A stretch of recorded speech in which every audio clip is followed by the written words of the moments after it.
પાથરીની અંદર પરમાત્માનું અવતરણ થાય છે અને શિવનું તમે અવતરણ જોશો ને કેવી રીતે મંદિરમાં મૂકે છે, ઉપરથી એનું કરવામાં આવે છે.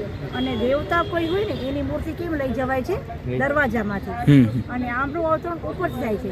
પરમાત્મા શિવ છે ને એ બધાથી ઊંચા છે. આપણે વાતમાં કહીએ છીએ ને ભાઈ ઉપર વાળો જાણે, ત્યારે આપણે એમ કહ્યું કે અંદર વાળો જાણે, નીચે વાળો જાણે નહીં. અને આપણે એમ પણ કહીએ છીએ કુદરત વાળા. આપણે આ આંખો દ્વારા આ પરમાત્માને જોઈ શકાતું નથી. એના માટે દિવ્ય શક્તિ જોઈએ. જે રીતે હવા અહીંયાથી પસાર થાય તો આપણે અનુભવ કરીએ છીએ.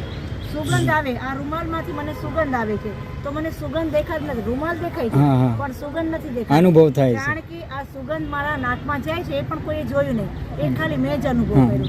તો પરમાત્મા કહે છે કે તમે મને અનુભવ કરો. તમારે આ કોઈ આંખોથી જોવાની વસ્તુ નથી, તમારે અનુભવ કરવાની વસ્તુ છે. તો પરમાત્માનું નામ છે શિવ અને આ છે દેવતા.